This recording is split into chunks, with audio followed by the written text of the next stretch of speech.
नमस्कार प्यारे बच्चों। हाल फिलहाल में जो प्रश्न बने हैं ना, अलग अलग जिलों को लेकर के बच्चों, उसी पर एक छोटा सा टॉपिक है, लेकिन आपके नंबर्स के हिसाब से बहुत बड़ा टॉपिक है बच्चों, जिसको हम लोग डिस्कस करने वाले हैं। आइए थोड़ा समझते हैं वो कौन कौन से बच्चों जिले हैं। सबसे पहले कासगंज की बात करें, गठन हुआ 2008 में बच्चों, एटा से अलग होकर के बना था। इसका जो पुराना नाम था बच्चों वो था काशीराम नगर। विशेषताएं क्या हैं, तो काली नदी किनारे स्थित है कासगंज। यहां पर एक मेला लगता है, सोरो मेला। कहां पर? कासगंज में। पटियाली। पटियाली बच्चों कासगंज में एक क्षेत्र है जहां पर आपने पढ़ा होगा कि अमीर खुसरो की जन्मभूमि है प्यारे बच्चों। वही अमीर खुसरो जिनको कि भारत का तोता कहते हैं, वही अमीर खुसरो जिनको भारत में तबला और सितार का आविष्कारक माना जाता है, और वही अमीर खुसरो जिनको भारत में खड़ी बोली का जनक कहा जाता है। प्रिय बच्चे, कासगंज जिस जिले से अलग हुआ यानी एटा से, एटा का जो क्षेत्र है जलेसर, वो घंटी और घुंघरू के लिए बहुत प्रसिद्ध है।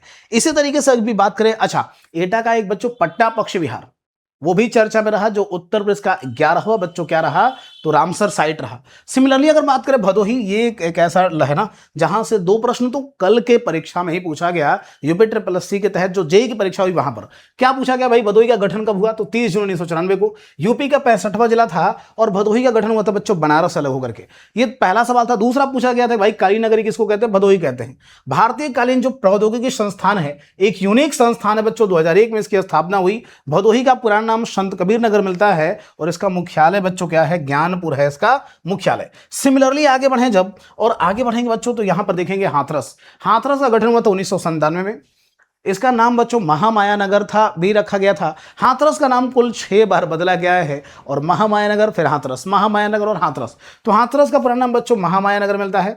नौटंकी, हाथरस और कानपुर की बहुत प्रसिद्ध है। दरअसल यूपी में नौटंकी बच्चों एक लोक कला है जिसकी उत्पत्ति मानी जाती है कि हाथरस और कानपुर से है ना। और काका हाथरसी बहुत ही पॉपुलर थे नौटंकी के प्रमुख कलाकार। हाथरस को हींग नगरी भी कहते हैं बच्चों।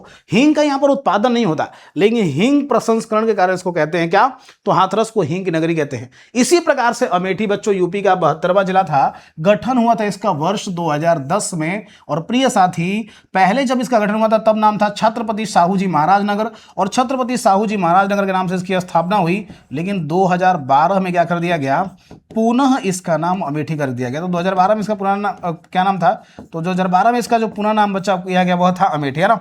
मुख्यालय क्या है अमेठी का, गौरीगंज है बच्चों मुख्यालय। अंबेडकर नगर की बात करें, 20 सितंबर 1995 को फैजाबाद से अलग होकर के अंबेडकर नगर का गठन हुआ। मुख्यालय अंबेडकर नगर का क्या है भैया, तो मुख्यालय है अकबरपुर। क्या है भैया, मुख्यालय क्या है, अकबरपुर है। विशेषताएं क्या है, तो जो अकबरपुर क्षेत्र है बच्चों, अकबरपुर डॉक्टर राम मनोहर लोहिया की जन्मभूमि है, ये बहुत इंपॉर्टेंट चीज है। इसी तरीके से जो नदी है बच्चों, तमसा नदी किनारे है अंबेडकर नगर। आपको बता दें कि अंबेडकर नगर और आजमगढ़ दोनों ही प्यारे साथी तमसा नदी किनारे है। प्रमुख स्थलों में किछौछा दरगाह अंबेडकर नगर में है, और गोविंद साहब का जो मेला है बच्चों वो भी कहां पर लगता है, अंबेडकर नगर में ही लगता है। अंबेडकर नगर का जो अकबरपुर क्षेत्र बच्चों वस्त्र उद्योग के लिए बहुत प्रसिद्ध है, खासकर गमछे और धोती का निर्माण इस क्षेत्र में होता है। सच सच ईमानदारी से बताना कि भाई सबसे ज्यादा फ्रस्ट्रेशन कब होता है, जब पेपर का लेवल बहुत ज्यादा बढ़ जाए या फिर कोई बहुत ही जबरदस्त अपडेट हो लेकिन हमें समय से नहीं मिल पाई हो प्यारे बच्चों। तो सबसे ज्यादा जो गाइडेंस होती है ना, वो इन्हीं सब चीजों में होती है। इसलिए यूपी उत्कर्ष है, यहाँ पर सभी प्रकार की परीक्षाओं की तैयारी होती है बच्चों, चाहे वो यूपी टीचिंग एग्जाम हो, चाहे एलटी ग्रेड, टीजीटी, पीजीटी, या फिर यूपी SSC का लेखपाल हो, लोअर PCS हो, या फिर यूपी पुलिस और UPSC, इन सभी परीक्षाओं की तैयारी होती है यूपी उत्कर्ष। तैयारी ऐसे ही नहीं होती प्यारे बच्चों। टीचर्स प्रॉपर पेपर एनालिसिस करते हैं, प्रीवियस ईयर पेपर और सिलेबस का गहन विश्लेषण के बाद एक बहुत ही शानदार फिल्टर्स नोट्स के माध्यम से आपको तैयारी कराई जाती है बच्चों। तो बस यूं ही हमारे साथ बने रहिए, जुड़े रहिए और प्रिपरेशन को बहुत मजबूत करते रहिए। साथ ही साथ प्रिय साथी, आप अपने दोस्तों को, मित्रों को, साथियों को भी उत्कर्ष ऐप और यूपी उत्कर्ष के बारे में बता सकते हैं। संत कबीर नगर का गठन कब हुआ, तो संत कबीर नगर का गठन हुआ था बच्चों 1997 में। संत कबीर नगर का मुख्यालय है खलीलाबाद, और यहाँ पर एक क्षेत्र है बच्चों बखीरा क्षेत्र। ये बखीरा क्षेत्र क्या है, तो पीतल नगरी के नाम से विख्यात था बखीरा क्षेत्र। हाँ भाई, सही सुना आपने। आपने बच्चों पढ़ा है कि मुरादाबाद को पीतल नगरी कहते हैं, लेकिन बखीराबाद जो क्षेत्र है बच्चों, जो बखीरा जो क्षेत्र है, ये भी संत कबीर नगर में, ये भी पीतल के लिए लगभग 300-400 वर्षों से बहुत प्रसिद्ध है। हालांकि आजकल आप देखेंगे तो इसका निर्माण बहुत कम हो गया है क्योंकि उपयोग नहीं होता, लेकिन 300-400 वर्षों से बना हुआ है। बखीरा पक्ष बिहार भी है बच्चों, जो कि संत कबीर नगर में ही है, जिसकी स्थापना 1990 में हुई थी, और 2022 में इसको रामसर साइट के रूप में मान्यता दिया गया था। संत कबीर नगर में एक क्षेत्र है बच्चों मगहर, जो संत कबीर की महापरिनिर्वाण स्थली है। बलरामपुर बलरामपुर की बात करें बच्चों तो गठन हुआ 1997 में। गोंडा और सिद्धार्थनगर से अलग होकर बलरामपुर का गठन हुआ। राप्ती नदी किनारे स्थित है। देवी पाटन मंदिर है बच्चों बलरामपुर में, और ये देवी पाटन मंदिर तुलसीपुर में है बलरामपुर के। क्या? तो बलरामपुर के तुलसीपुर में है बच्चों देवी पाटन मंदिर। और खाद्य प्रसंस्करण वन डिस्ट्रिक्ट वन प्रोजेक्ट जो है वो ये है खाद्य प्रसंस्करण दालें। फिर आगे बढ़ेंगे, श्रावस्ती गठन होगा 1997 में। बहराइच से अलग होकर के श्रावस्ती गठन हुआ। 1988 में यहाँ पर एक वन्यजीव विहार की स्थापना हुई श्रावस्ती में, सुहेलवा वन्यजीव विहार, जो कि श्रावस्ती, बलरामपुर और गोंडा इन तीनों में है बच्चों।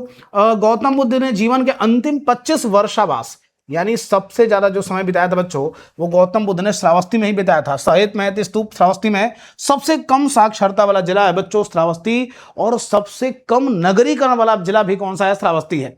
महाराजगंज का गठन हुआ 2 अक्टूबर 1989 को। गोरखपुर से अलग होकर बना महाराजगंज। कारापात बच्चों इसका पुराना नाम है। नेपाल और बिहार से सीमा बनाने वाला यूपी का एकमात्र जिला है। इसका वन डिस्ट्रिक्ट वन प्रोडक्ट है महाराजगंज का फर्नीचर उद्योग। एशियाई किंग संरक्षण और प्रजनन केंद्र और एशियाई गिद्ध संरक्षण एवं प्रजनन केंद्र, ये दोनों ही आपको कहां पर मिलेंगे? महाराजगंज में। सोहागी बरवा वन्यजीव अभयारण्य भी कहां पर है बच्चों? तो सोहागी बरवा वन्यजीव अभयारण्य भी कहां पर है? महाराजगंज में। आई बात समझ में? सिमिलरली आगे बढ़ेंगे, ललितपुर गठन 1974 में हुआ। झांसी से अलग होकर बच्चों ललितपुर बना था। ललितपुर देखो शहरिया जनजाति का एकमात्र निवास स्थान है। महावीर स्वामी वन्यजीव जो अभयारण्य है यूपी का सबसे छोटा वन्यजीव अभयारण्य है, वो बच्चों कहां पर मिलेगा? तो ललितपुर मिलेगा। प्रदेश का पहला फार्म पार्क कहां पर बनेगा? ललितपुर बनेगा। सबसे कम जनसंख्या घनत्व वाला जिला कौन सा है? ललितपुर में है। ललितपुर को बांधों का शहर कहते हैं। यूरेनियम भंडार यहां पर मिलेगा आपको। यूरेनियम और तांबा का एकमात्र उत्पादन यूपी में कहां पर होता है? ललितपुर में होता है बच्चों। और वाटर कैपिटल ऑफ यूपी कहते हैं। क्यों कहते हैं? क्योंकि देखो माताटीला बांध बेतवा नदी पर है, राजघाट बांध बेतवा नदी पर है, गोविंद सागर बांध शहजाद नदी पर है, शहजाद बांध भी है, जामनी बांध जामनी नदी पर, रोहिणी बांध रोहिणी नदी पर, और सजराम बांध सजराम नदी पर, और ये सब ललितपुर में ही है ना। फिर औरैया 1997 में आप देखोगे तो इसका गठन हुआ। उससे पहले इटावा की एक तहसील थी। घी और फर्नीचर उद्योग के लिए औरैया को जानते हैं बच्चों। और ऋषि मुनियों की नगरी है, शिक्षा की नगरी है बच्चों औरैया। यमुना नदी किनारे है। क्या? यमुना नदी किनारे है। फिर आगे बढ़ेंगे, अमरोहा। अमरोहा शब्द बना बच्चों आम और रोहू, एक मछली है उसके नाम पर, इस वजह से इसको बच्चों ढोलक और आम की नगरी भी कहते हैं, क्योंकि ढोलक निर्माण की यहाँ पर 300 से ज्यादा यूनिट्स आपको दिखाई देंगे अमरोहा में। अमरोहा का पुराना नाम बच्चों ज्योतिबा फुले नगर था। और यहाँ पर 2 बहुत प्रसिद्ध मेले हैं, तिगरी और गंगा का मेला। वन डिस्ट्रिक्ट वन प्रोडक्ट में ढोलक निर्माण बच्चों यहाँ पर है। संभल यूपी का 75वां जिला है संभल। जब स्थापना हुआ था उस समय 2011 में भीमनगर इसका नाम था बच्चों। मुख्यालय है बहजोई। कल्कि धाम यहां पर भगवान विष्णु के 10वें अवतार के रूप में दिखाई देंगे। और एक बाबरी मस्जिद है जो कि विवादित रही थी, बाबर के द्वारा संभल में बनाई गई थी। बागपत की अगर बात करें बच्चों तो गठन हुआ था 1997 में। यह जो बागपत है इसको टाइगर सिटी भी कहते हैं प्रिय साथी। और विवरण देखोगे तो ये मेरठ से अलग होकर के बागपत बना था। क्या? मेरठ से अलग होकर बागपत बना था। वन डिस्ट्रिक्ट वन प्रोडक्ट में कृषि उपकरण है यहाँ पर। क्या? कृषि उपकरण है बच्चों। सिमिलरली अगर कौशाम्बी की बात करें, गठन कब हुआ? 1997 में प्रयागराज से अलग होकर के। तो ये लास्ट टाइम जब पूछा गया था बच्चों तो कौशाम्बी से ही सवाल पूछा था कि कौशाम्बी का गठन किस जिले से हुआ था और कब हुआ था। तो बच्चों प्रयागराज से अलग होकर के 1997 में कौशाम्बी बना था बच्चों। मुख्यालय इसका क्या है? मंझनपुर है। क्या है? मंझनपुर। गौतम बुद्ध नगर 1997 में गाजियाबाद से अलग होकर बना। मुख्यालय इसका नोएडा है बच्चों। इसी तरीके से हापुड़ यूपी का 73वां जिला है। गठन हुआ 2011 में। पुराना नाम है पंचशील नगर। सबसे छोटा जिला यूपी का है। मेला यहां पर लगता है गढ़मुक्तेश्वर मेला। और वन डिस्ट्रिक्ट वन प्रोडक्ट है घरेलू सजावटी उत्पाद। शामली 2011 में गठन हुआ बच्चों। मुजफ्फरनगर से अलग होकर शामली गठन हुआ था। प्रबुद्ध नगर इसको कहते हैं शामली को, है ना। जैसे हापुड़ को कहते हैं पंचशील नगर, है ना बच्चों। हापुड़ को क्या कहते हैं? पंचशील नगर। वैसे ही प्रबुद्ध नगर कहते हैं शामली को। रिम और एक्सल का शहर है। यूपी का 74वां जिला है शामली। और प्रिय साथी रिम और एक्सल के शहर होने की वजह से इसको लौह कला कहते हैं। क्या? लौह कला भी कहते हैं बच्चों। ठीक इसी तरीके से चंदौली को कहा जाता है चावल का कटोरा। लतीफ शाह का बांध और लतीफ शाह का मकबरा दोनों ही चंदौली मिलेगा। आदम चीनी चावल, जैसे सिद्धार्थनगर बच्चों कौन से? तो सिद्धार्थनगर काला नमक चावल के लिए प्रसिद्ध है, वैसे ही आदम चीनी चावल के लिए प्रसिद्ध है चंदौली। और कर्मनाशा नदी चंदौली और बिहार से बच्चों सीमाएं बनाती है। तो ये कुछ जिले हैं जहां से बहुत सारे प्रश्न बीते दिनों पूछे गए हैं और आने वाले समय में संभावना है बच्चों की उससे पूछे जाए। सिर्फ आपको स्थापना और उनके मुख्यालय याद रखने हैं या फिर पुराना नाम याद रखना है। तो एक बार इसको पढ़ना, इसकी पीडीएफ में कोशिश करूंगा कि उत्कर्ष पर आपको जब बच्चों उपलब्ध करा दूं।